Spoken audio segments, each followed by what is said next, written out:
Assalamualaikum and hi everyone. In the field of analytical chemistry, one of the most essential techniques is volumetric analysis. This method involves measuring the volume of a solution of known concentration to determine the concentration of unknown substance. There are several types of volumetric analysis including acid-base titration, redox titration, precipitation titration, complexometric titration. In this presentation, I will be focusing on acid-base titration, which is one of the simplest and most widely used techniques. Acid-base titration is based on neutralization reaction between an acid and a base. It is used to find the exact concentration of an acid or a base in a solution by slowly adding one into the other until the reaction reaches the endpoint, usually detected with an indicator. This technique is not only important in laboratories but also has a real-world application in various industries. One significant example is in the food industry, where acid-base titration is used to determine the acetic acid content in vinegar. This plays a key role in quality control, ensuring the food product have the right level of acidity for taste, safety, and consistency with industry standards.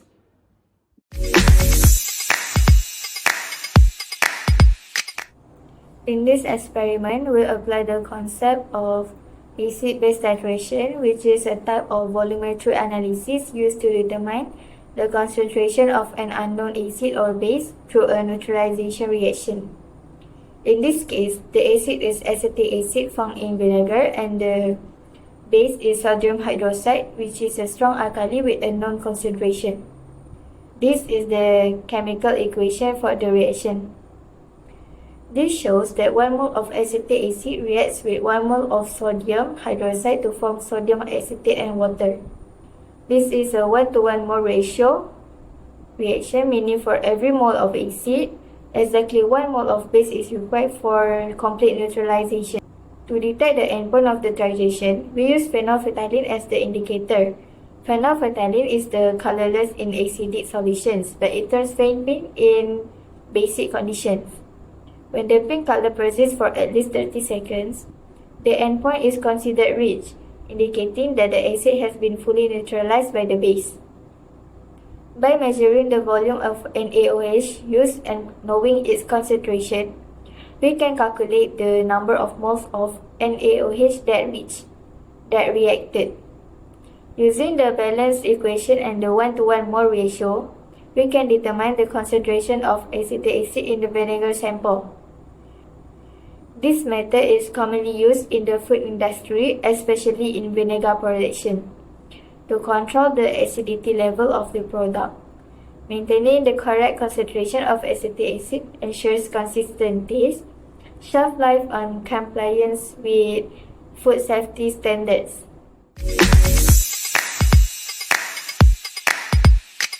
Hi, my name is Uzma and I will be explaining the methodology of acetic acid content in vinegar.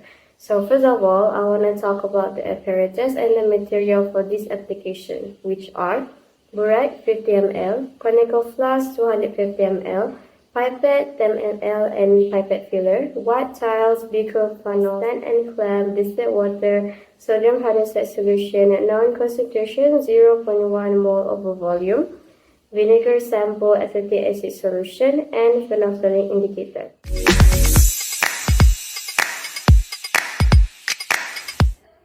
Here is a step-by-step explanation of the methodology. There is 7 steps in total, which are: Step 1, preparation of reagent and apparatus.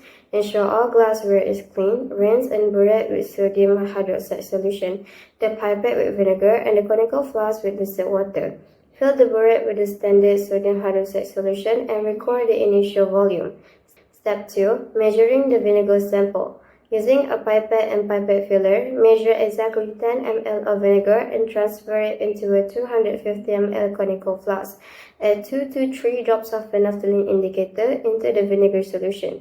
Step 3, performing the titration. Place the conical flask on a white towel to better observe the color change. Slowly release sodium hydroxide from the burette into the vinegar while gently swirling the flask. Carefully watch for a faint pink color to appear and persist for at least 30 seconds. This signals the endpoint of the titration. Step 4. Recording the volume. Record the final burette reading once the endpoint is reached. Calculate the volume of sodium hydroxide used by subtracting the initial reading from the final reading. Step 5. Repetition of accuracy. Repeat the titration process 3 times or until you obtain concordant result.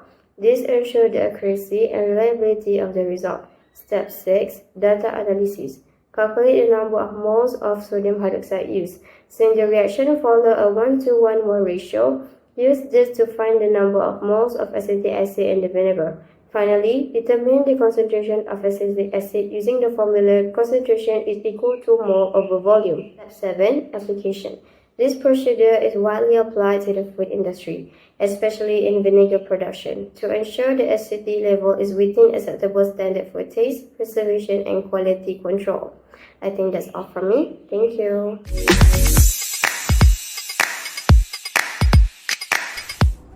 Now, let's look at an example of the results. In this experiment, 3 titration trials were done using sodium hydroxide, and the volume used were 25.20, 25.10, and 25.15 milliliters. Since the difference between them is less than 0.10 milliliters, we can say that the results are concordant, meaning they are consistent and reliable. Next, we calculate the average volume of sodium hydroxide that we use. We add up all 3 values and divide by 3. That will give us 25.15 milliliters or 0.02515 liters. To find the number of mole of sodium hydroxide, we use the formula molarity times volume.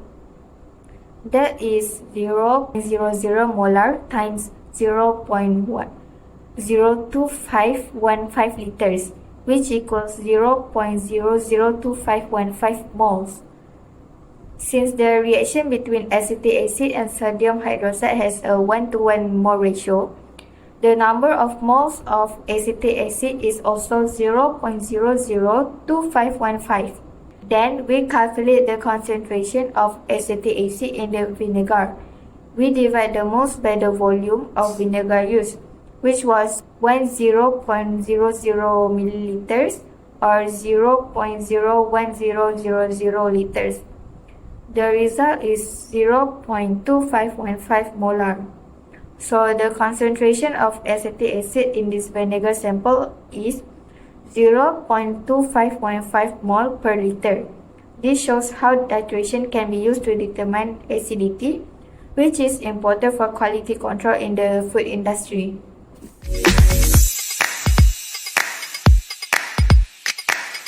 For the conclusion, we can see that acid-base titration is a reliable and widely used analytical method to determine the concentration of acidic substances, such as acetic acid in vinegar. It involves a simple neutralization reaction that can produce accurate and repeatable results. In food industry, this technique is crucial for quality control. It ensures that vinegar and other acidic food products meet specific standards for taste, safety, and labeling. This shows how basic analytical chemistry is directly applied in our daily life and industrial practices. So, that's all from us. Bye!